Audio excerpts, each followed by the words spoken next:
من الشيطان الرجيم. بسم الله الرحمن الرحيم. هل أتى على الإنسان حين من الدهر لم يكن شيئا مذكورا إنا خلقنا الإنسان من نطفة أمشاج نبتليه فجعلناه سميعا بصيرا إنا هديناه السبيل إما شاكرا وإما كفورا إنا أعتدنا للكافرين سلاسل وأغلالا وسعيرا إن الأبرار يشربون من كأس كان مزاجها كافورا عينا يشرب بها عباد الله يفجرونها تفجيرا يوفون بالنذر ويخافون يوما كان شره مستطيرا ويطعمون الطعام على حبه مسكينا ويتيما وأسيرا إنما نطعمكم لوجه الله لا نريد منكم جزاء ولا شكورا إنا نخاف من ربنا يوما عبوسا قمطريرا فوقاهم الله شر ذلك اليوم ولقاهم نضرة وسرورا وجزاهم بما صبروا جنة وحريرا متكئين فيها على الأرائك لا يرون فيها شمسا ولا زمهريرا ودانية عليهم ظلالها وظللت قطوفها تذليلا ويطاف عليهم بآنية من فضة وأكواب كانت قوارير من فضة قدروها تقديرا ويسقون فيها كأسا كان مزاجها زنجبيلا عينا فيها تسمى سلسبيلا. Au nom de Dieu, le clément, le miséricordieux, ne s'est-il pas coulé un laps de temps durant lequel l'espèce humaine n'était même pas digne d'être mentionnée? En vérité, nous avons créé l'homme d'une goutte de sperme aux éléments de vie bien combinés. Et pour l'éprouver, nous l'avons doté de l'ouïe et de la vue, en lui indiquant le chemin à suivre, libre à lui ensuite de choisir la voie de la reconnaissance ou celle de l'infidélité. Aux négateurs, nous avons préparé des chaînes de carcans et un brasier. Mais les hommes vertueux boiront à des coupes remplies d'un breuvage ayant la fraîcheur du camp, puisés à une source à laquelle les serviteurs de Dieu se désaltéreront et qu'ils feront jaillir à volonté. Car ces bienheureux non seulement tenaient fidèlement leurs promesses et redoutaient un jour d'une violence inouïe, mais également nourrissaient l'indigent, l'orphelin et le captif malgré leur propre dénuement.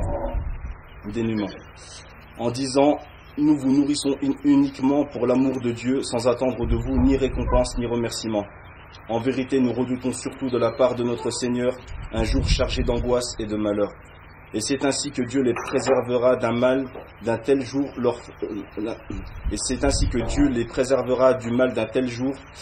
leur fera connaître la splendeur et la joie, et les gratifiera pour ceux qu'ils auront endurés du paradis et d'habits de soie. Là, accoudés sur des lits somptueux, ils n'auront à subir ni l'ardeur du soleil, ni l'intensité du froid, car les ombrages du paradis les couvriront et ses fruits seront à leur portée.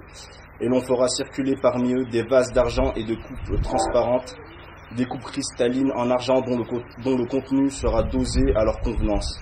Et ils boiront dans ces coupes une liqueur ayant la saveur du gingembre, puis puisée à une source nommée là-bas Salsabil.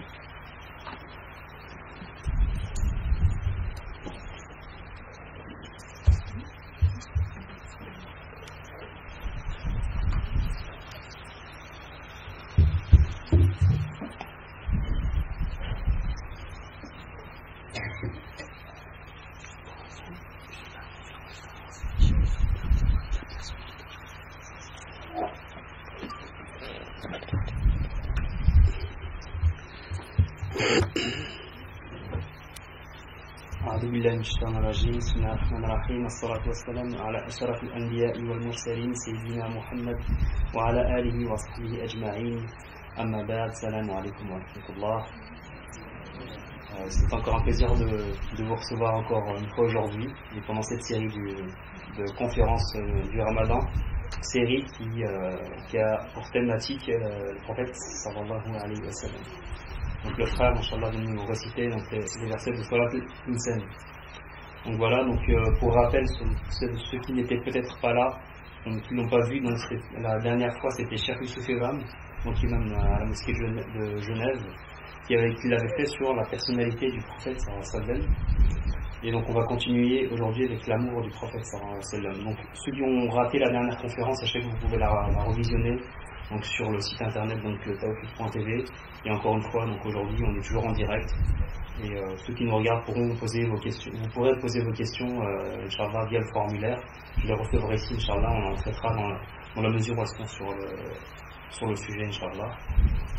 Barakallahu fikoum. Donc, quelques petites infos que je vous rappellerai tout à l'heure. Donc en fait à la fin, je ne sais pas si ceux qui l'ont vu en entrant, donc il y aura une vente de petits sandwichs, quiches, etc. Donc en fait c'est dans le cadre de l'association de Défi. Donc Défi c'est une association qui est dans la construction de dispensaires et de puits en Afrique. Et pour cette opération-là, ce sera pour l'achat, donc l'argent, ce sera Inch'Allah pour l'achat de kits scolaires pour nos frères et sœurs au Mali, Inch'Allah. Donc voilà, barakallahu fikoum, et je vous dis à tout à l'heure.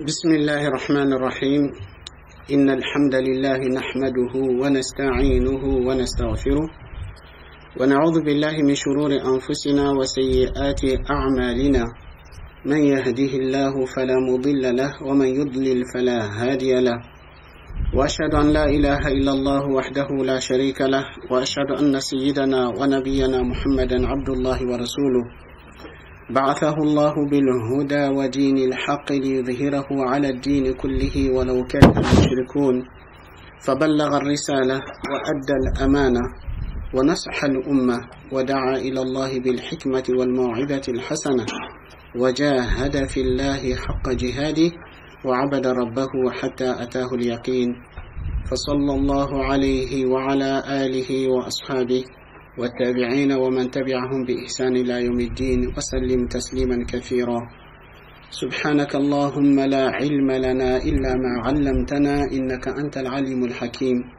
اللهم فقهنا في ديننا ووفقنا للعمل بما علمتنا وزدنا علما وارزقنا الإخلاص في القول والعمل برحمتك يا أرحم الراحمين يا رب العالمين. Chers frères et sœurs, salam alaikum wa rahmatullahi ta'ala wa barakatuh. Combien je suis heureux aujourd'hui de me trouver parmi vous pour parler de l'amour de notre bien-aimé Muhammad sallallahu alayhi wa sallam. Combien c'est agréable, combien ça fait de plaisir, combien ça fait de bonheur de parler des bien-aimés d'Allah subhanahu wa ta'ala, des meilleurs des créatures d'Allah subhanahu wa ta'ala. Vous avez eu la chance et l'occasion la semaine dernière avec Cheikh Youssouf Ebram de parler de la personnalité du prophète sallallahu alayhi wa sallam.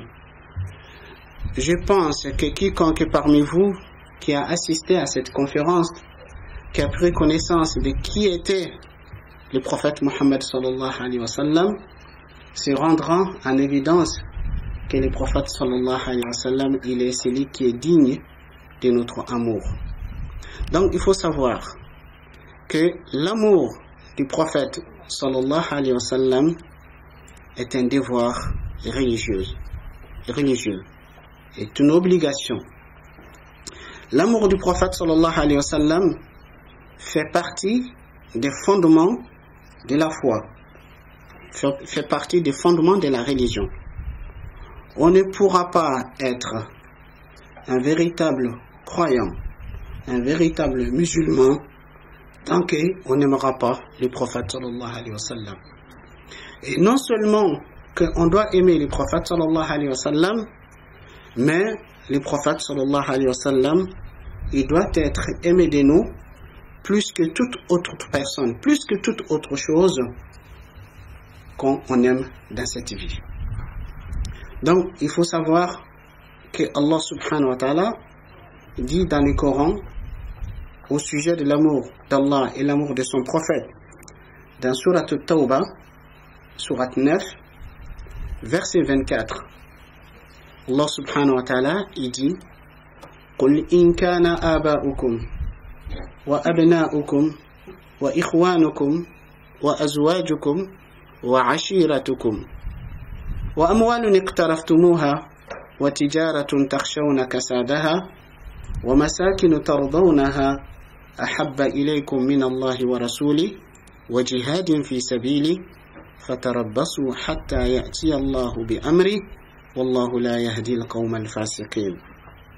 Allah subhanahu wa ta'ala s'adresse à son prophète Mohammed sallallahu alayhi wa sallam en lui disant: dis, si vos pères, vos enfants, vos frères, vos épouses, vos clans, c'est-à-dire vos proches, le bien que vous avez acquis, le commerce dont vous craignez le déclin, les demeures qui vous sont agréables, sont plus chers à vous que Allah et à son messager, et la lutte dans les sentiers d'Allah, alors attendez que Allah fasse venir son ordre. Allah ne guide pas des gens pervers.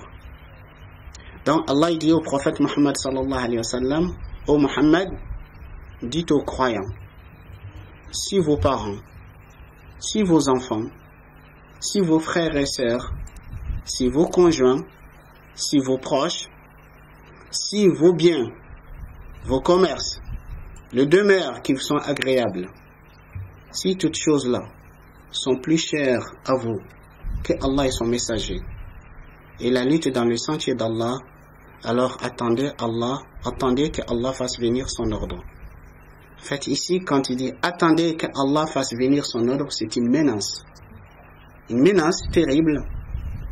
Ensuite, il termine le verset: Allah ne guide point des gens pervers. C'est-à-dire, si dans ton cœur, l'amour de l'argent, l'amour de ta voiture, l'amour de ta maison, l'amour de ton mari, l'amour de ton épouse, l'amour de tes enfants, l'amour de tes parents est plus fort dans ton cœur que l'amour d'Allah et son messager, tu es loin de ce qui doit être un véritable musulman, un véritable croyant. Donc c'est ainsi le prophète sallallahu alayhi wa sallam aussi, il nous dit dans un hadith rapporté par Bukhari et Muslim, le prophète sallallahu alayhi wa sallam dit: la yu'minu ahadukum hatta akuna ahabba ilayhi min walidihi wa waladihi wan nasi ajma'in.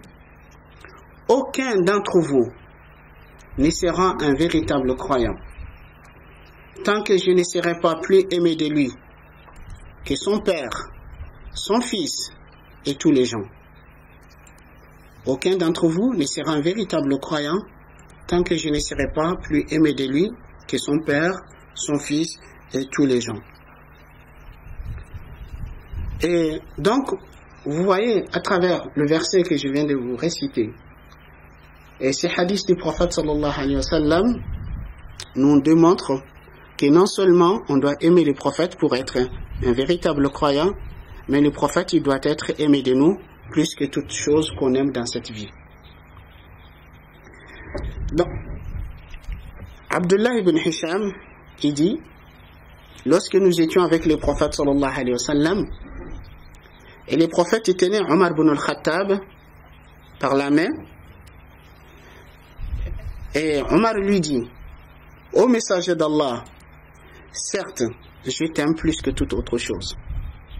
Donc, le prophète il tenait Omar par la main. Omar il dit au prophète: ô messager d'Allah, certes, je t'aime plus que toute autre chose sauf ma propre personne.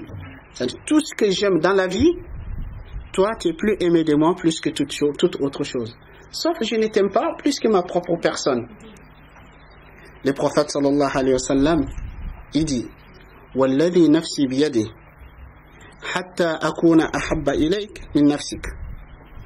Le prophète sallallahu alayhi wa sallam dit, mais non, par celui qui détient mon âme dans sa main, tu ne seras pas un véritable croyant jusqu'à ce que je sois aimé de toi plus que ta propre personne. C'est-à-dire pour que tu sois vraiment un véritable croyant, un croyant qui a atteint la plénitude de la foi, un croyant qui a atteint la perfection de la foi, il faut que le prophète sallallahu alayhi wa sallam soit aimé de toi plus que ta propre personne. Et quand le prophète il dit ça à Omar il réfléchit, il dit, ô messager d'Allah, maintenant je t'aime plus que ma propre personne. Maintenant je t'aime plus que ma propre personne. Le prophète sallallahu alayhi wa sallam dit, Al-ana ya Omar, c'est-à-dire c'est maintenant que tu as su dire ce qu'il fallait dire, c'est maintenant que tu as fait ce qu'il fallait faire. Donc, vous voyez à travers ces textes que je viens de vous dire, ça montre bien l'importance, l'exigence de l'amour du prophète sallallahu alayhi wa sallam. Mais je vais vous dire pourquoi. Pourquoi le prophète sallallahu alayhi wa sallam est digne de notre amour, il doit être plus aimé de nous plus que toute autre personne. Il faut savoir aujourd'hui, si certains détracteurs de l'islam, certains gens qui n'ont rien compris de l'islam, dont le cœur est rempli de puits de haine à l'égard de l'islam et des musulmans, qu'ils essayent de représenter le prophète Mohammed sallallahu alayhi wa sallam comme un homme du mal qui incite au mal. En fait, en réalité, ces gens, je dirais, sont plus ignorants que des ânes. Car s'ils avaient la moindre connaissance de qui était Mohammed sallallahu alayhi wa sallam, ils sauront que cet homme qu'ils essayent de ternir son image, c'est Allah subhanahu wa ta'ala, car élever sa renommée, que Allah subhanahu wa ta'ala qui a élevé son rang, que cet homme est un homme hors pair. L'humanité n'a jamais connu un homme aussi digne de l'amour, aussi digne du respect, aussi digne de l'affection que cet homme qui est Mohammed sallallahu alayhi wa sallam.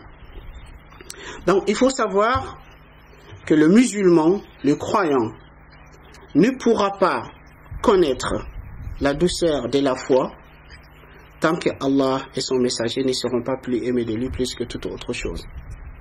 Il faut savoir que la foi a un goût, la foi a une douceur. Mais le goût et la douceur de la foi est indescriptible. Il faut le goûter pour savoir à quoi il ressemble.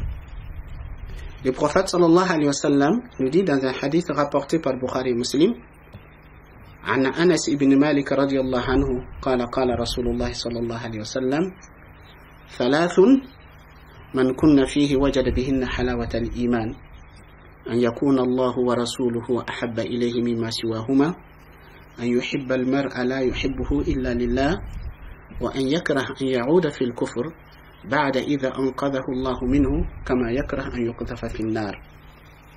Anas ibn Malik, que Allah soit satisfait de lui, rapporte que le prophète sallallahu alayhi wa sallam a dit 3 qualités, 3 caractéristiques. Quiconque qui aura réuni ces 3 qualités, il connaîtra la douceur de la foi. Le fait que Allah et son messager soient plus aimés de lui plus que toute autre chose. Aimer Allah et son messager plus que toute autre chose. Aimer une personne rien que pour Dieu. Aimer une personne rien que par l'amour de Dieu. Vous aimez cette personne, vous l'aimez pour sa foi. Vous l'aimez pour sa soumission à Dieu. Vous l'aimez pour sa sincérité vis-à-vis d'Allah. C'est ça qui veut dire aimer quelqu'un par l'amour de Dieu ou pour Dieu. Et 3e qualité, il dit le fait d'avoir l'aversion, de retourner dans l'impiété, de retourner dans la mécréance, après que Allah nous en a sauvés, comme on répigne qu'on soit jeté dans le feu. Donc aimer et avoir l'aversion de retourner dans la mécréance, comme on a l'aversion qu'on soit jeté dans le feu. Donc le prophète sallallahu alayhi wa sallam dit, celui qui aura réuni ces 3 qualités connaîtra la douceur de la foi. Donc la première, c'est le fait d'aimer Allah et son messager plus que toute autre chose. Deuxième qualité, aimer une personne rien que pour Dieu. C'est-à-dire, si vous arrivez à aimer par l'amour de Dieu, est une preuve que vous aimez Dieu. Et le fait d'avoir l'aversion de retourner dans la mécréance après qu'Allah nous en a sauvés, comme on a l'aversion qu'on soit jeté dans le feu. Donc, à travers cette introduction qui met l'accent sur l'importance et l'obligation d'aimer le prophète sallallahu alayhi wa sallam. Mais vous pouvez me dire, c'est facile de dire qu'il faut aimer le prophète, il faut aimer, mais pourquoi? Pourquoi je dois aimer le prophète sallallahu alayhi wa sallam? Qu'est-ce qui fera que je dois aimer le prophète sallallahu alayhi wa sallam? C'est-à-dire, quelles sont les raisons qui font que le musulman, le croyant, il doit aimer le prophète sallallahu alayhi wa sallam? Il y a plusieurs raisons. La première des raisons, premièrement, il faut savoir que l'amour du prophète Mohammed sallallahu alayhi wa sallam découle de l'amour d'Allah. Et vous savez bien qu'on ne peut pas être musulman, on ne peut pas être croyant si on n'aimait pas Allah. D'ailleurs, même nos savants, ils ont défini des conditions pour la ilaha illallah. C'est-à-dire une personne qui fait l'attestation de la foi. Pour que cette attestation soit bénéfique pour lui. Dans ce monde, c'est-à-dire qu'il soit compté du nombre de musulmans. Et dans l'au-delà, pour qu'il ait le salut et la délivrance des feux de l'enfer, il y a cette condition. Al-ilm, la science, c'est-à-dire il faut dire la ilaha illallah en connaissance de cause. Al-yaqin, la certitude, il faut dire la ilaha illallah en toute certitude. Al-qaboul, il faut accepter les exigences de la ilaha illallah. Al-inqiyad, il faut se résigner, se soumettre aux exigences de la ilaha illallah. As-sidq, il faut être véridique, c'est-à-dire ce qu'on dit avec la langue, il correspond à ce qu'on a dans le cœur. Et al-ikhlas, il faut être sincère, c'est-à-dire il n'y a rien qui nous pousse à dire la ilaha illallah autre que la recherche de l'agrément d'Allah et sa satisfaction. Et septième, c'est al-mahabba, l'amour, aimer Allah et aimer son prophète sallallahu alayhi wa sallam. C'est-à-dire une personne qui prétend être musulman, une personne qui prétend être croyant, une personne qui prétend être adorateur de Dieu, on ne réalisera pas sa condition de l'adorateur de Dieu tant qu'on n'aura pas réalisé des conditions essentielles. L'adoration est basée sur des fondements, des piliers. Le premier, c'est un amour infini. Pour être adorateur de Dieu, il faut aimer Dieu d'un amour infini. D'ailleurs, même le mot adorer. Que veut dire adorer? Adorer, ça veut dire aimer d'un amour sans limite. D'ailleurs, même c'est pour cette raison, ces termes, ça ne convient pas de la part d'un musulman, d'une musulmane, de le vouer à autre que Allah. C'est-à-dire, on ne doit pas dire « j'adore le chocolat ». Non, tu peux dire « j'aime bien le chocolat ». Mais l'adoration, c'est-à-dire l'amour d'un amour sans limite, doit être exclusivement voué à Allah subhanahu wa ta'ala. Donc, la condition de l'adoration, donc aimer d'un amour sans limite. Deuxième condition, c'est une soumission sans condition. C'est soumettre à Dieu sans aucune condition. Donc, sinon, celui qui prétendra aimer Allah, mais sans se soumettre à lui, est un égaré, est un hérétique. C'est-à-dire celui qui prétend aimer Allah, mais sans se soumettre à Allah, est un hérétique. C'est quelqu'un qui est égaré. Et vous pouvez entendre certains gens. J'aime bien mon Seigneur, mais tu ne fais pas ce que ton Seigneur te dit de le faire. Tu n'es qu'un menteur. Si tu l'aimais réellement, tu l'aurais obéi.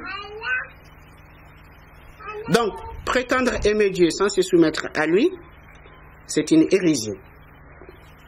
Et se soumettre à Dieu sans l'aimer est de l'hypocrisie. C'est-à-dire celui qui se soumet à Dieu, obéit aux ordres de Dieu, il fait ce que Dieu lui dit, mais à contre-cœur.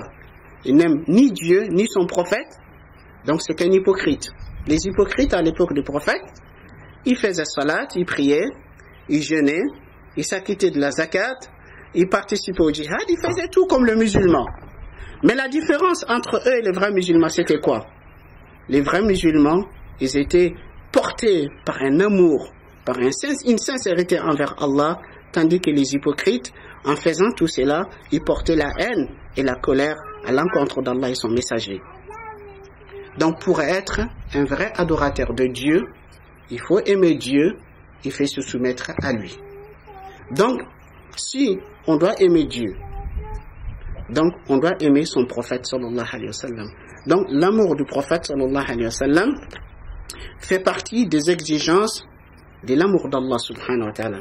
C'est pour cette raison, Imam Ibn Qayyim rahimahullah, il nous dit وَكُلُّ مَحَبَّةٍ وَتَعْظِيمٍ لِلْبَشَرِ إِنَّمَا تَجُوزُ تَبْعًا لِمَحَبَّةِ اللَّهِ وَتَعْظِيمِهِ كَمَحَبَّةِ رَسُولِهِ صلى الله عليه وسلم وتعظيمه فإن أمته يحبون لمحبة الله ويعظمونه ويجلونه لإجلال الله له فهي محبة لله ومن موجبات محبة الله. Ibn Qayyim rahimahullah, il dit tout amour et toute vénération pour un être humain n'est permis que suivant l'amour d'Allah et la vénération d'Allah. C'est-à-dire, vous ne pouvez pas aimer un être humain au point de le vénérer que sauf suivant l'amour d'Allah. C'est-à-dire, si cet amour et cette vénération est suivant l'amour d'Allah subhanahu wa ta'ala. Il dit comme l'amour de son prophète sallallahu alayhi wa sallam et le fait de le vénérer.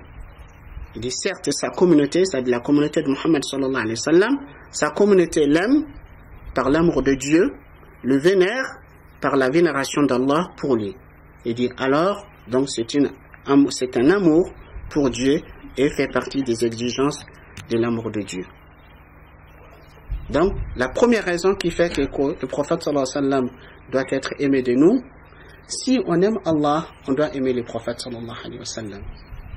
Et le prophète sallallahu alayhi wa sallam nous dit dans un hadith rapporté par le Tirmidhi, d'après Abdullah ibn Abbas radiyallahu anhu, عن عبد الله بن عباس رضي الله عنه قال قال رسول الله صلى الله عليه وسلم أحب الله لما يغذوكم من نعمه وأحبوني بحب الله وأحب أهل بيتي بحبي.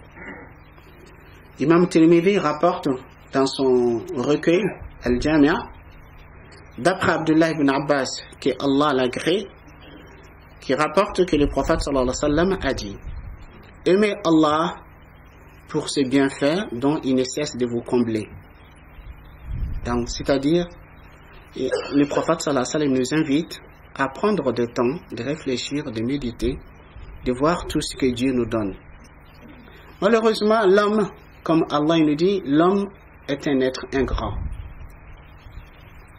L'homme est ingrat. Allah nous dit dans le Coran, Innal insana li rabbihi lakanud. Certes, l'homme est ingrat envers son Seigneur. C'est rare que nous prenions des temps de méditer, de réfléchir, de voir tout ce que Allah nous donne. Mais au contraire, nous ne voyons que ce qui nous manque, que ce qu'on n'a pas. Très souvent, l'un d'entre nous va s'asseoir, il va commencer à énumérer tout ce qu'il n'a pas. Ah, si j'avais un château.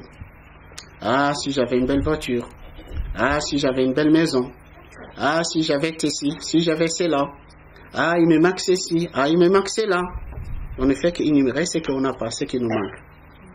Mais jamais vous ne prenez du temps d'énumérer tout ce qu'Allah t'a donné.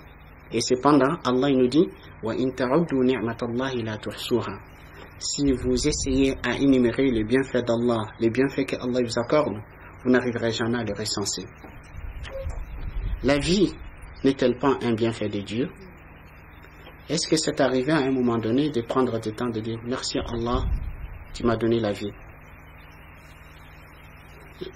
La santé n'est-elle pas un bienfait de Dieu? As-tu pris du temps un jour de voir des gens qui sont dans les hôpitaux, qui sont malades, qui souffrent, de dire toi que Allah t'a épargné, de dire merci Allah que tu m'as donné la santé? La raison n'est-elle pas un bienfait de Dieu? Est-ce que tu as pris des moments, tu as pris un temps un jour de voir des gens qui sont qui sont privés de la raison, qui n'ont pas toutes leurs facultés mentales de dire combien je suis chanceux, combien Dieu m'a gratifié de ses faveurs et ses grâces. La foi n'est-elle pas un bienfait de Dieu? La paix et la sécurité ne sont-elles pas des bienfaits de Dieu? Mais, comme Allah nous dit, l'homme est ingrat. Donc le prophète sallallahu alayhi wa sallam nous dit, aimez Allah pour ce bienfait. C'est-à-dire, si vous prenez des temps de méditer, de réfléchir, de voir tout ce que Allah vous donne, vous devrez avoir un sentiment de gratitude, un sentiment de reconnaissance vis-à-vis d'Allah. Et lorsque vous aurez ce sentiment de reconnaissance, de gratitude, ça va vous pousser à aimer Allah subhanahu wa ta'ala. Aimez Allah pour ce bienfait. Et aimez-moi par votre amour pour Dieu. C'est-à-dire, si vous aimez Allah, vous devrez m'aimer par votre amour pour Dieu. Et aimer les membres de ma famille par votre amour pour moi. Donc, le prophète nous dit, si vous aimez Allah, vous devrez m'aimer par votre amour pour Dieu. Si vous m'aimez, vous devrez aimer les membres de ma famille. Donc, c'est ça. Donc, ça, c'est la première raison qui fait que le prophète il doit être aimé de nous, car l'amour du prophète fait partie des exigences de l'amour d'Allah. Autre raison, quand vous regardez dans la vie, quand les hommes s'aiment entre eux, c'est-à-dire un homme, un être humain qui aime l'un de ses semblables, à votre avis, quelles sont les raisons qui font qu'on s'aime? Les raisons qui font que les humains s'aiment, c'est premièrement, on peut aimer une personne pour ses qualités morales et aussi pour ses qualités physiques. Une personne qui est connue d'honnêteté, de sincérité, de bienveillance, de la bonté, de la générosité, cette personne, ses qualités humaines qu'il a, qui fait qu'il sera aimé dans son entourage, dans son milieu. Et aussi les qualités physiques, par exemple la beauté. La beauté, c'est quelque chose aimé de l'homme par nature. Donc, on peut aimer quelqu'un pour ses qualités. Et aussi, on peut aimer quelqu'un pour ses bienfaits. C'est-à-dire quelqu'un qui vous comble de ses faveurs, de ses grâces, vous pouvez l'aimer pour cette raison. Et aussi, vous pouvez aimer une personne qui a fait preuve de son amour envers vous, qui vous a montré qu'il vous aime. Si vous êtes normal, quelqu'un qui a fait preuve qu'il vous aime, vous devrez avoir un sentiment réciproque à l'égard de cette personne.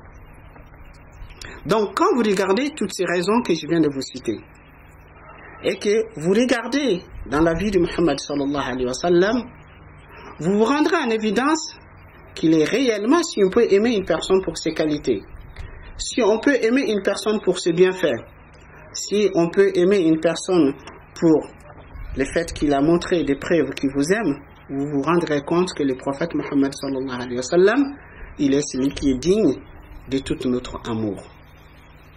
Donc, premièrement, à aimer le prophète pour ses qualités. Donc, le prophète sallallahu alayhi wa sallam, il était beau physiquement. Donc, si on peut aimer pour la beauté, le prophète il doit être aimé de nous. Car le prophète sallallahu alayhi wa sallam est la plus belle des créatures d'Allah à l'absolu. La plus belle des créatures d'Allah, c'est Muhammad sallallahu alayhi wa sallam. Abu Huraira, radiyallahu anhu, l'un des compagnons du prophète sallallahu alayhi wa sallam, il dit: je n'ai jamais vu quelque chose plus belle que le messager de Dieu. Je n'ai jamais vu quelque chose de plus belle que le messager de Dieu. Il dit, c'est comme un soleil qui rayonnait sur son visage. C'est-à-dire son visage était tellement illuminé, on dirait c'est un soleil qui rayonnait sur son visage. Et Ali radiallahu anhu, quand il décrivait le prophète sallallahu alayhi wa sallam, quand on demandait à Ali, le cousin et le gendre du prophète sallallahu alayhi wa sallam, quand on lui demandait de décrire le prophète sallallahu alayhi wa sallam, il disait: ajwadun nasi kaffan wa ashrahuhum sadran وأصدق الناس لهجة وألينهم عريكة وأكرمهم عشرة من رآه بديهة هابه ومن خلطه معرفة أحبه ويقول ناعته لم أرى قبله ولا بعده مثله صلى الله على محمد صلى الله عليه وسلم. Ali, quand il décrivait le prophète sallallahu alayhi wa sallam, il disait il était le plus généreux des hommes. Si dans la vie vous avez connu des gens, des hommes généreux, le plus généreux à l'absolu c'était Muhammad sallallahu alayhi wa sallam. Il était le plus généreux des hommes et il était le plus joyeux des hommes et le plus véridique des langages et le plus doux dans ses rapports et le plus noble dans sa façon de traiter. Celui qui le voit à première vue, il le craindra. Il était impressionnant, il avait tellement de charisme. Celui qui ne le connaît pas, tu le vois la première fois, il t'impressionne tellement, tu le craindras. Et celui qui le connaîtra de près, il l'aimera sans doute. Celui qui le connaîtra de près, il l'aimera sans doute.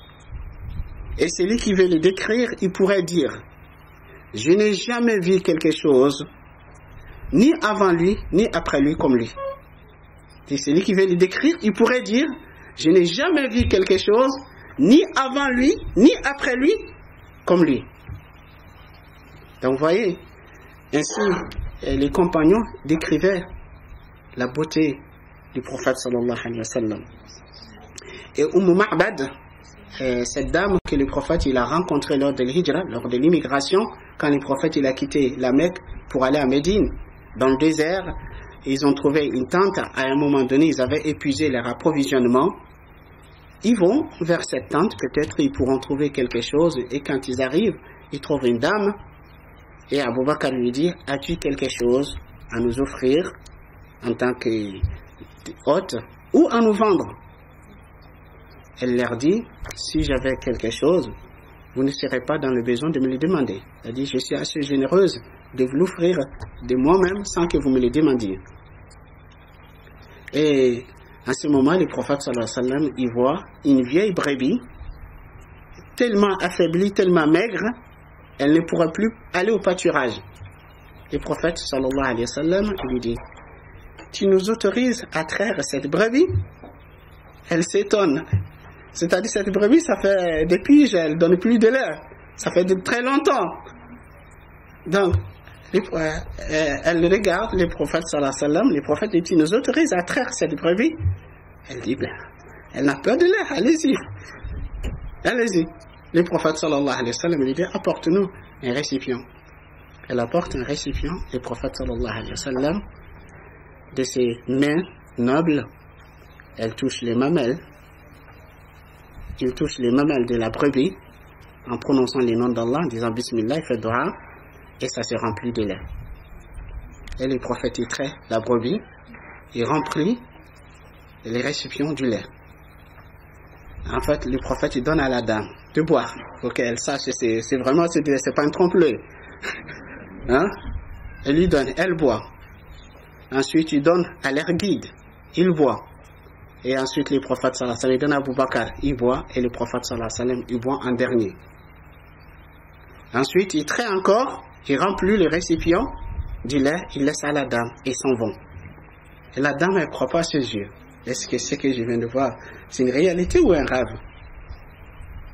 Et quand son mari revient, il trouve qu'elle avait du lait à la maison. Son mari lui dit, mais quand je t'ai quitté, tu n'avais rien. D'où vient ce lait? Elle dit, il y a un homme qui est passé par là.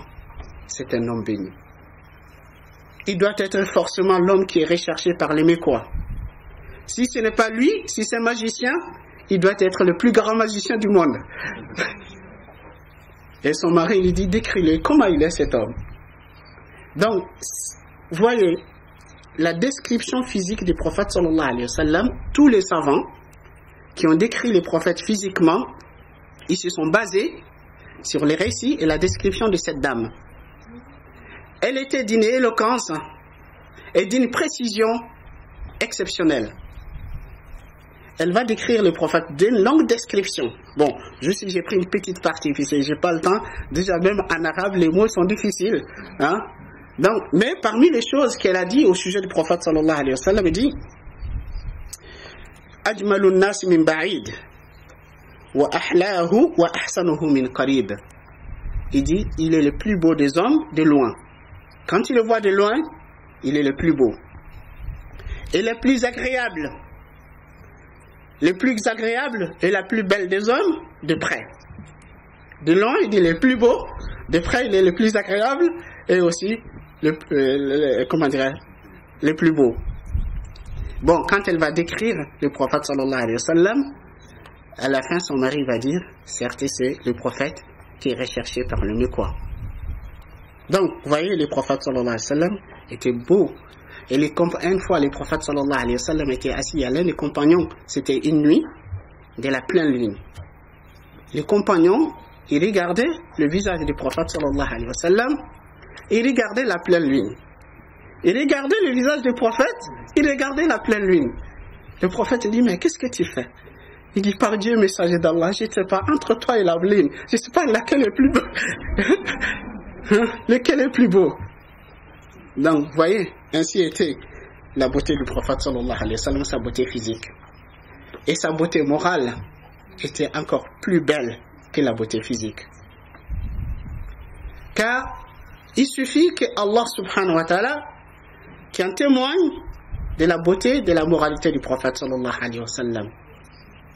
Allah subhanahu wa ta'ala, quand il fait éloge au prophète dans le Coran, il fait éloge par la beauté de sa moralité. Allah subhanahu wa ta'ala, il lui dit wa innaka la'ala khuluqin 'azim. Allah subhanahu wa ta'ala dit, tu es certes d'une moralité imminente. Tu es certes d'une moralité imminente. S'il n'y en avait pas d'autres descriptions, d'autres éloges pour le prophète, pour la moralité du prophète, que ça aurait suffi. Mais les compagnons du prophète sallallahu alayhi wa sallam qui l'ont côtoyé de près, il nous disait, par exemple, Anas ibn Malik radiyallahu anhu, il dit dans un hadith rapporté par Bukhari et Muslim, Anas il dit, Kana an-nabiyyu sallallahu alayhi wa sallam ahsanu an-nasi khuluqa. Il dit, le prophète sallallahu alayhi wa sallam était pas parmi les hommes celui qui a le meilleur des qualités. Parmi les hommes, il était celui qui a le meilleur des qualités. Et Anas radiyallahu anhu, il dit dans un autre hadith, il dit, j'étais au service du prophète sallallahu alayhi wa sallam pendant 10 ans. C'est-à-dire, Anas a servi le prophète sallallahu alayhi wa sallam pendant 10 ans. Il dit, il ne m'a jamais dit, fille, de quelque chose que je fais. Et il ne m'a jamais dit, fille, de quelque chose que je ne l'ai pas fait. Il dit, il était le meilleur des hommes en caractère. Je n'ai jamais touché une soie aussi douce que la main du prophète sallallahu alayhi wa sallam. Et je n'ai jamais senti un parfum aussi agréable que la sueur du prophète sallallahu alayhi wa sallam. Donc vous voyez, Anas, en fait, Anas est un jeune garçon qui avait entre 9 et 10 ans à l'arrivée du prophète sallallahu alayhi wa sallam à Médine. Quand le prophète est arrivé à Médine, tous les Médinois sont venus offrir quelque chose au prophète pour lui souhaiter la bienvenue. La mère de Anas radiyallahu anhu vient vers le prophète. Il dit, oh prophète, toutes les familles de Médine t'ont offert quelque chose. Moi, la meilleure des choses que j'ai pour t'offrir, c'est mon fils, Anas. Je te donne Anas pour qu'il soit à tes services.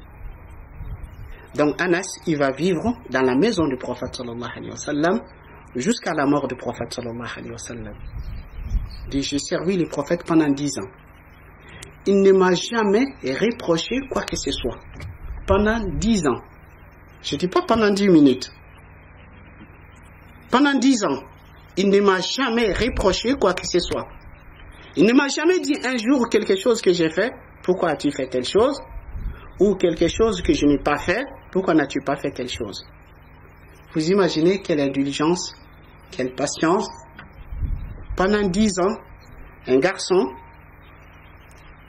un jeune enfant, il n'a jamais fait de reproches. Certains pourront dire, mais Donc Anas était sage comme une image, comme on dit. Non, Anas était un jeune enfant comme tous les jeunes enfants. La preuve, Anas il nous dit, un jour le prophète sallallahu alayhi wa sallam, il m'a envoyé à une commission. Le prophète il m'a dit d'aller faire quelque chose. Et moi j'avais pas envie d'y aller. Comme ça arrive aux enfants, des fois les parents ils disent va faire telle chose, l'enfant il n'a pas envie de faire. Anas il dit j'avais pas envie de sortir. Le prophète il a insisté, il dit Anas va faire ce que je te dis. Anas il dit je suis sorti.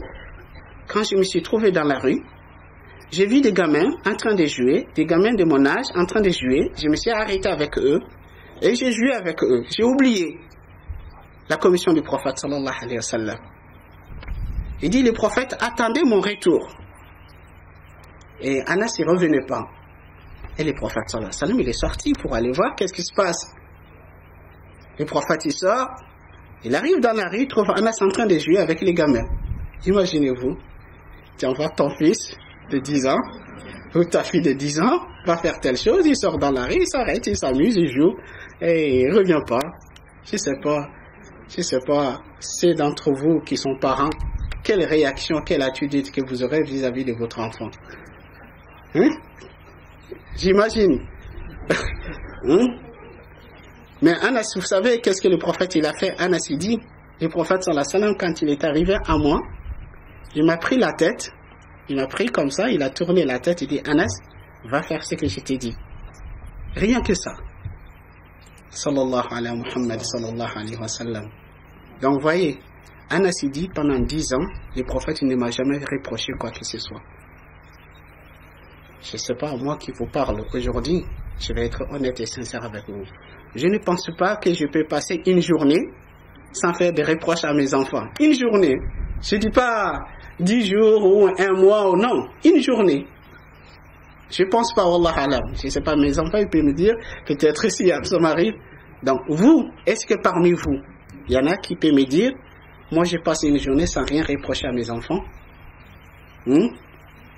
Donc, regardez le prophète sallallahu alayhi wa sallam. Pendant 10 ans, Anas dit, il ne m'a jamais reproché quoi que ce soit. Ça montre bien la noblesse de ses caractères. Ça montre bien son indulgence, ça montre bien sa patience. Donc, et le prophète sallallahu alayhi wa sallam était tellement indulgent. Le prophète sallallahu alayhi wa sallam répondait à l'agressivité par générosité et par bonté. On a un hadith. Un jour, il y avait un homme juif à Médine qui rencontre le prophète sallallahu alayhi wa sallam avec Omar ibn al-Khattab radiallahu anhu, qui vient par derrière, qui le prend par son manteau, il le tire fort, il tire tellement fort, le manteau reste, ça fait rougir le cou du prophète sallallahu alayhi wa sallam. C'est tellement il a tiré fort. Il dit, oh Muhammad, paye-moi ce que tu me dois. Vous, Banu Hashim ou bien Banu Abdul Muttalib, vous êtes des gens qui ne payent pas leurs dettes à temps. En fait, cet homme, il vient agresser le prophète sallallahu alayhi wa sallam de cette façon, de cette manière. Tu me payes ce que tu me dois. Car vous êtes des gens, vous ne payez pas vos dettes à temps. Le prophète sallallahu alayhi wa sallam s'est tourné vers l'homme et lui a souri. Omar radiallahu anhu, en voyant cette agressivité, cette attitude, ce manque de respect vis-à-vis du prophète, Omar, lui, il est en colère. Omar lui dit, ô messager d'Allah, laisse-moi lui couper la tête. Laisse-moi lui couper la tête. Le prophète sallallahu alayhi wa sallam dit à Omar, mais non Omar, lui et moi, on avait besoin de toi autre chose que ça. On a besoin de toi que tu lui dises de réclamer ce que je dois convenablement et que tu me dises de lui payer ce que je lui dois convenablement. Après, le prophète sallallahu alayhi wa sallam a donné l'ordre qu'on lui paye ce qu'il devait à cet homme et il a donné l'ordre qu'on lui rajoute 20 soirs, en fait 20 unités de mesure. Il dit, puisque Omar il a fait peur à cet homme, de lui rajouter 20 soirs parce qu'Omar il a fait peur. Et l'homme, quand il a vu ça, il a dit Ashhadu an la ilaha illallah wa ashhadu annaka rasulullah. Il dit, j'atteste qu'il n'y a de Dieu que Dieu et que tu es le messager de Dieu. Il dit, en réalité, l'échéance de dette n'était pas encore arrivée. Il manque encore 3 jours. Il manque encore 3 jours. Il dit, mais j'avais lu tes qualités dans la Torah. Que parmi ces qualités que j'ai lues, que ton indulgence, ta bonté dépasse ta colère. Il dit, j'avais vu toutes les qualités, mais je voulais éprouver cette dernière qualité pour le voir. C'est ça qui m'a poussé à agir comme ça. Et maintenant, je viens de le voir. Donc, vous voyez, le prophète sallallahu alayhi wa sallam était... Donc, il n'était pas agressif. Il n'était pas celui qui était prêt à mettre tout en feu et en sang, mais au contraire. Une fois, le prophète sallallahu alayhi wa sallam était avec ses compagnons. Un bédouin, il vient, il dit, oh Muhammad, il dit, oh Muhammad, ordonne qu'on me donne quoi à charger sur mon chameau. Et sache que ce que tu vas me donner ne t'appartient pas ni à ta mère ni à ton père. Vous voyez, quelqu'un qui vient demander, mais il demande de cette façon. Ordonne qu'on me donne quoi à charger sur mon chameau. Et sache que ce que tu vas me donner, ça ne t'appartient pas ni à ton père ni à ta mère. Et quand l'homme, il dit, quand l'homme agit ainsi envers le prophète sallallahu alayhi wa sallam, les compagnons, ils étaient prêts à sauter sur cet homme, à le corriger, lui donner une bonne leçon de son impolitesse vis-à-vis du prophète sallallahu alayhi wa sallam. Le prophète, il leur a dit non, laissez-le. Laissez-le. Le prophète sallallahu alayhi wa sallam, il lui a donné l'ordre qu'on lui donne. On lui a donné. Le prophète sallallahu alayhi wa sallam dit, es-tu satisfait? Il a dit non. Les compagnons disent, mais cet homme, en fait, les compagnons, cet homme, le prophète sallallahu alayhi wa sallam, il se levait, il est rentré chez lui, et là, comment dirais-je, ordonné qu'on lui donne encore davantage. On lui a donné davantage. Et le prophète sallallahu alayhi wa sallam dit, es-tu satisfait maintenant? Il a dit oui. Il dit, que Dieu te récompense de meilleur des proches parents. Le prophète sallallahu alayhi wa sallam dit, mais ce qu'il t'avait dit il y a un instant, mes compagnons, ils ont quelque chose dans leur cœur contre toi. Va leur dire devant eux ce que tu viens de me dire. Et le prophète, il est sorti avec l'homme, s'est présenté devant ses compagnons. Il dit, cet homme, nous avons demandé. Nous avait demandé, nous lui avons donné. Et il a dit ce qu'il avait dit. Et nous lui avons rajouté. Il a prétendu qu'il est satisfait. Et c'est vrai? L'homme, il a dit oui. Il dit que Dieu te récompense de la meilleure des récompenses. Tu es le meilleur des proches parents. Après le prophète sallallahu alayhi wa sallam, il dit à ses compagnons, mon exemple est l'exemple de cet homme. Il dit c'est comme un homme dont sa monture lui a échappé. Et les gens ils se sont mis à courir derrière. Derrière, il dit ils ne feront que l'éloigner, qu'ils ne feront que de le faire éloigner. Il dit quand l'homme il a vu ça, il a dit aux hommes, laissez-moi, ne vous mettez pas entre moi et ma monture, laissez-moi et ma monture.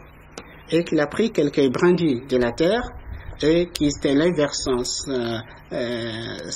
monture et qu'il a rattrapé. Il dit, si je vous avais laissé dans votre réaction vis-à-vis de cet homme, vous l'aurez précipité dans l'enfer. Donc vous voyez,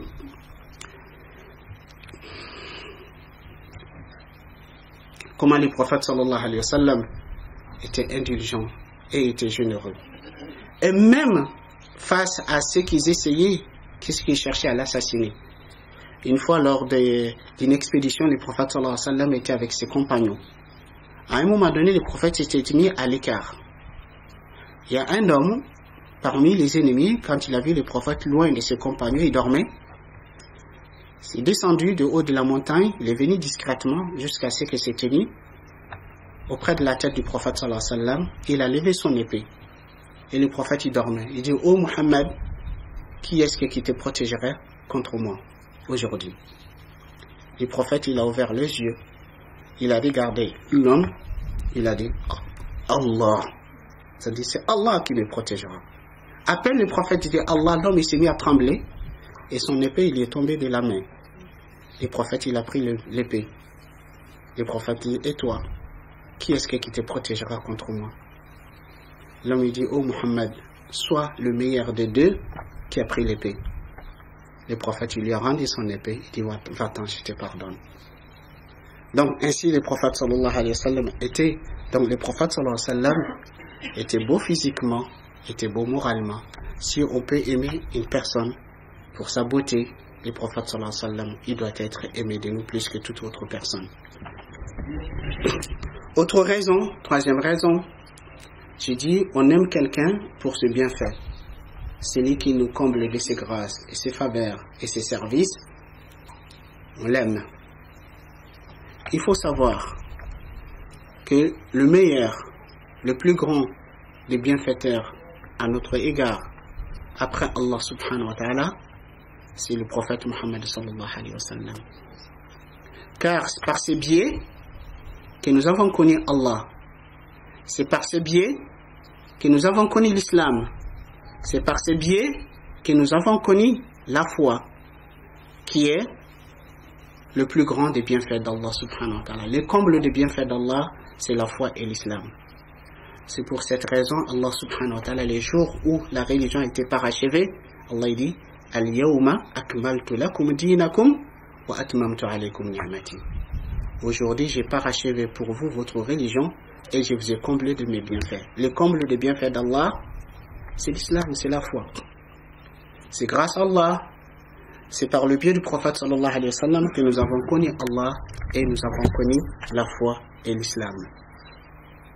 Et le prophète sallallahu alayhi wa sallam, comme les compagnons nous disaient, il était le plus généreux des hommes.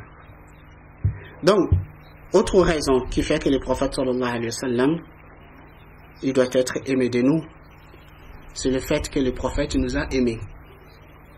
Le prophète sallallahu alayhi wa sallam, il a aimé sa communauté. Il était compatissant et miséricordieux envers sa communauté. C'est Allah qui en témoigne. C'est Allah qui témoigne de l'amour, de la compassion et de l'affection que le prophète il avait envers sa communauté. Allah subhanahu wa ta'ala nous dit dans le Coran, dans Surat Tawbah, Surat 9, verset 128, Allah subhanahu wa ta'ala dit, لَقَدْ جَاءَكُمْ رَسُولٌ مِّنْ أَنفُسِكُمْ عَزِيزٌ عَلَيْهِ مَا عَنِتُّمْ حَرِيصٌ عَلَيْكُمْ بِالْمُؤْمِنِينَ رَءُوفٌ رَحِيمٌ فَإِنْ تَوَلَّوْا فَقُلْ حَسْبِيَ اللَّهُ لَا إِلَهَ إِلَّا هُوَ عَلَيْهِ تَوَكَّلْتُ وَهُوَ رَبُّ الْعَرْشِ الْعَظِيمِ. Allah dit, certes un messager pris parmi vous est venu à vous, auquel pèsent lourd les difficultés que vous subissez, qui est plein de sollicitude pour vous, qui est plein de sollicitude pour vous, qui est compatissant et miséricordieux envers les croyants, qui est compatissant et miséricordieux envers les croyants. Donc, comme je vous disais, celui qui a fait preuve de son amour envers vous, vous devrez le traiter d'une manière réciproque. Vous devrez l'aimer. Et le prophète sallallahu alayhi wa sallam, il a fait preuve de son amour envers sa communauté. Imam Ibn Kathir, rahimahullah, dans son tafsir, rapporte d'après Amr ibn al-As, radiallahu anhu, il dit, une fois le prophète sallallahu alayhi wa sallam récita ce verset. Le verset de la fin de Surat al-Ma'ida, Surat 5, où Allah subhanahu wa ta'ala présente l'une des scènes, parmi les scènes qui vont se dérouler le jour du jugement dernier. C'est comme Jésus, Isa alayhi salatu wa salam, qui défendait sa communauté devant Dieu. Et à la fin, il dit, In tu'adhibuhum fa innahum ibaduk, si tu décides de les châtier, ils sont tes serviteurs. Wa in taghfir lahum, si tu leur pardonnes, fa innaka antal azizul hakim, tu es certes le puissant et sage. Le prophète sallallahu alayhi wa sallam, quand il a récité ces versets, ses yeux débordaient de larmes et il s'est mis à pleurer. Et il répétait le verset. In tu'adhibuhum fa innahum ibaduk. Si tu les châties, sont tes serviteurs. Wa in taghfir lahum fa innaka antal azizul hakim. Si tu leur pardonnes, tu es le puissant et sage. Le prophète il pleurait. Et Allah il a envoyé Jibril alayhi salatu wa salam pour lui demander pourquoi pleure-t-il. Et Allah en sait le plus. Jibril il vient au prophète sallallahu alayhi wa sallam, il lui dit, oh Muhammad, ton Seigneur te demande pourquoi tu pleures. Le prophète sallallahu alayhi wa sallam dit Ummati, ummati. Ummati, ummati. C'est-à-dire, je pleure par compassion, par pitié pour ma communauté. Et Allah dit à Jibril de lui dire Inna sanurdika fi ummatik walan nasu'aka abada. Il dit nous te satisferons au sujet de ta communauté et nous ne te ferons rien qui te fera de mal au sujet de ta communauté. C'est-à-dire le prophète sallallahu alayhi wa sallam pleurait par compassion, par pitié pour sa communauté.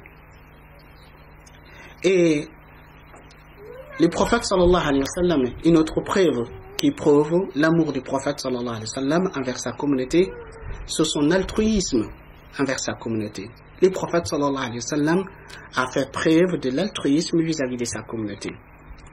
Car nous avons un hadith rapporté par Bukhari où le prophète sallallahu alayhi wa sallam dit لكل نبي دعوة مستجابة يدعو بها وأنا أريد أن أختبئ دعوتي شفاعة لأمتي في الآخرة.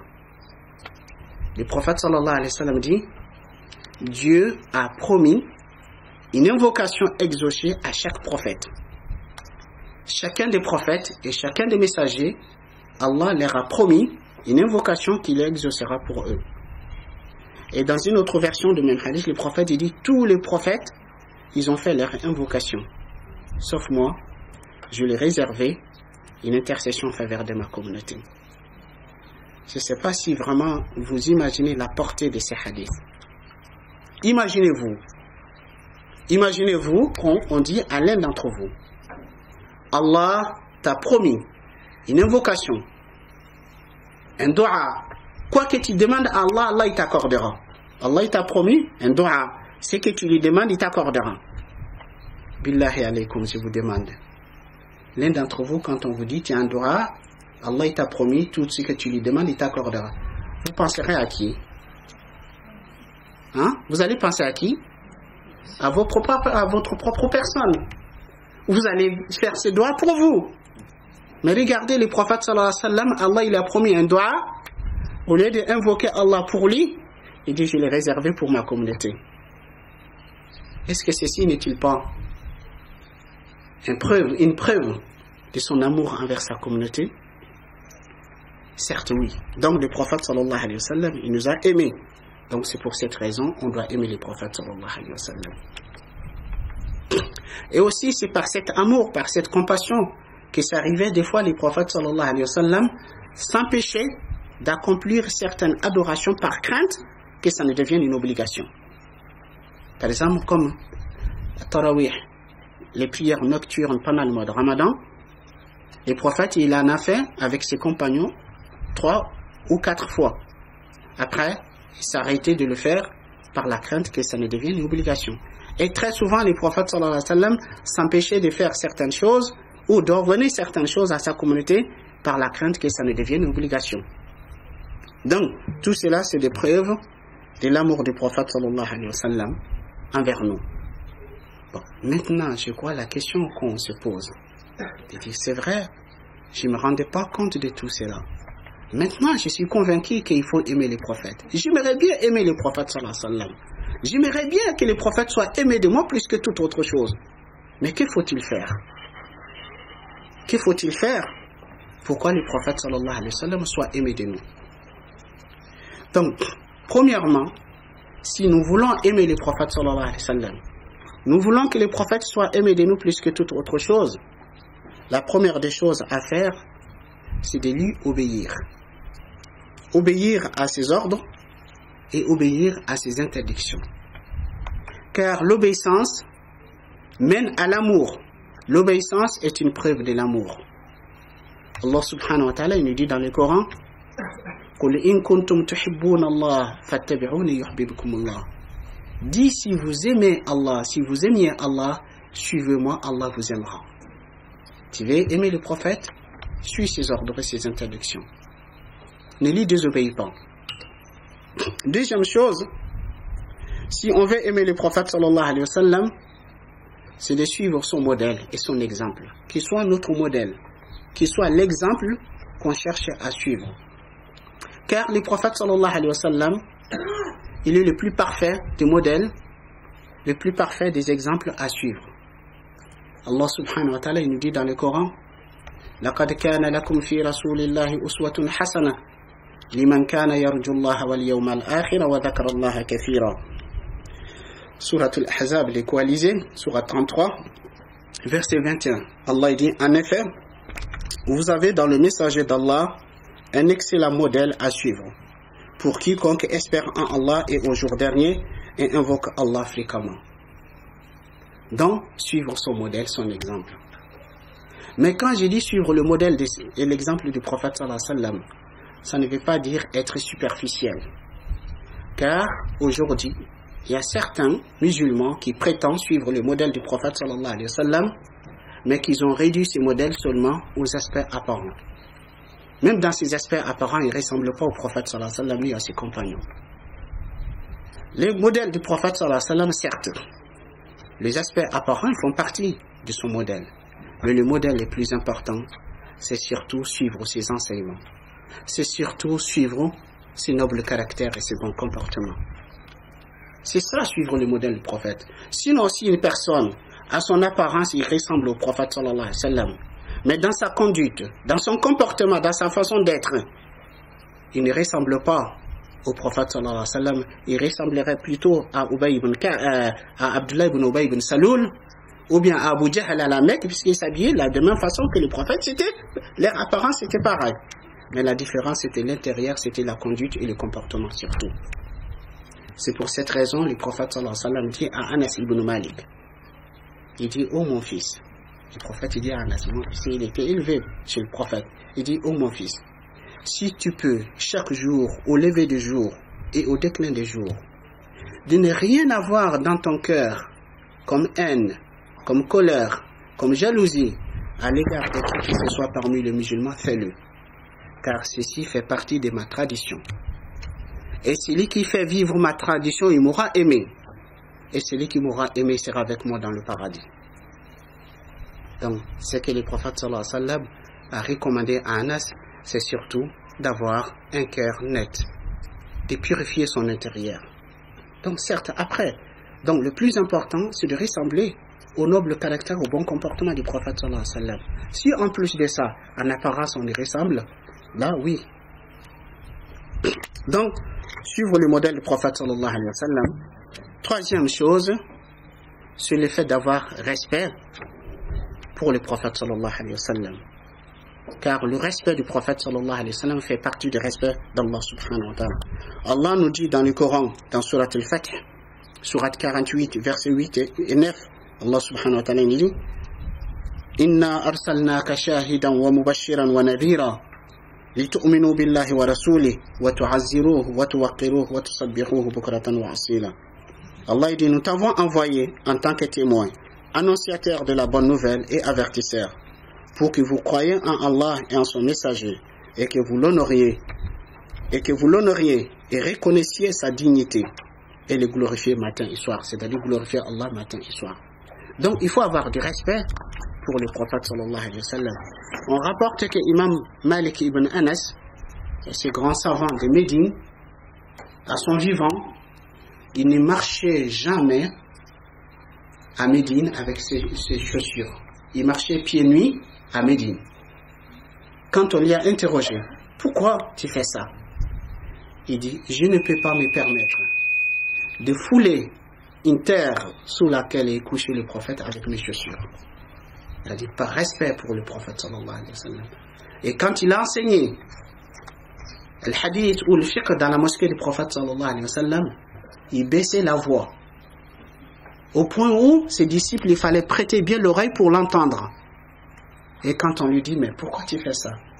Il dit, Allah subhanahu wa ta'ala dit, Ya ayyuhalladhina amanu la tarfa'u aswatakum fawqa sawti nabi. Ô vous les croyants, ne levez pas la voix au-dessus de la voix du prophète sallallahu alayhi wa sallam. Par respect pour le prophète sallallahu alayhi wa sallam. Et dans ce sens, les compagnons du prophète sallallahu alayhi wa sallam, ils avaient énormément de respect. Ils vénéraient le prophète sallallahu alayhi wa sallam. Par respect. Amr ibn al-As radiyallahu anhu, ils disent, وَمَا كَانَ أَحَدٌ أَحَبَّ إِلَيَّ مِنْ رَسُولِ اللَّهِ وَلَا أَجَلَّ فِي عَيْنِي مِنْهُ وما كنت أطيق أن أملأ عيني منه إجلالا له ولو سئلت أن أصفه ما أطقته لأني لم أكن أملأ عيني منه ولو مت على ذلك الحال لرجوت أن أكون من أهل الجنة. Amr ibn al-As radiallahu anhu dit, personne n'était autant aimé de moi que le messager de Dieu. Et personne n'était plus respectueux, plus grandiose à mes yeux comme le prophète sallallahu alayhi wa sallam.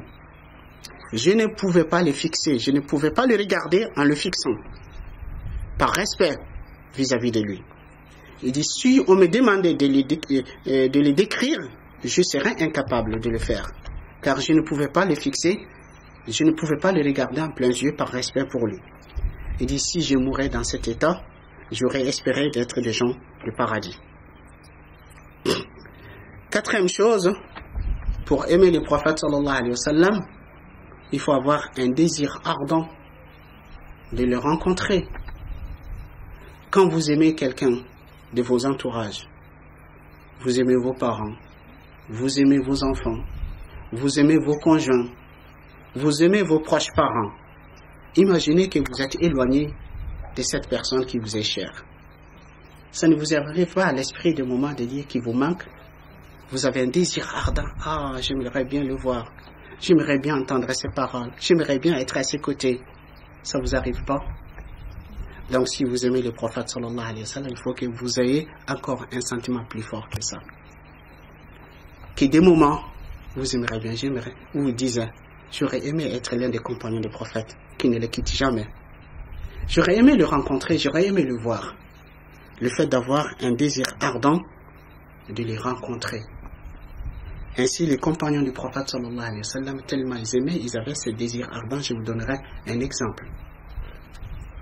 Cinquième chose, pour aimer le prophète sallallahu alayhi wa sallam, il faut beaucoup prier sur lui. Il faut prier sur le prophète sallallahu alayhi wa sallam. Sallallahu alayhi Muhammad sallallahu alayhi wa sallam.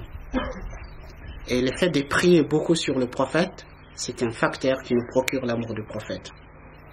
Allah subhanahu wa ta'ala nous dit dans le Coran, dans Surat al-Ahzab, les coalisés, Surat 33, verset 56, Allah subhanahu wa ta'ala nous dit, Inna Allah wa malaikatahu yusalluna ala al-nabi, ya ayyuhalladhina amanu sallu alayhi wa sallimu taslima. Allah subhanahu wa ta'ala dit, certes, Allah, ses anges, prient sur le prophète. Ô vous les croyants, priez sur lui et adressez-lui vos saluts. Adressez-lui vos salutations. Donc, le fait de prier sur le prophète, ça nous procure l'amour du prophète. Le prophète, il dit, quiconque qui prie sur moi une fois, Allah priera sur lui 10 fois. Sallallahu alayhi wa Muhammad, sallallahu alayhi wa sallam. Donc, priez beaucoup sur le prophète, sallallahu alayhi wa sallam.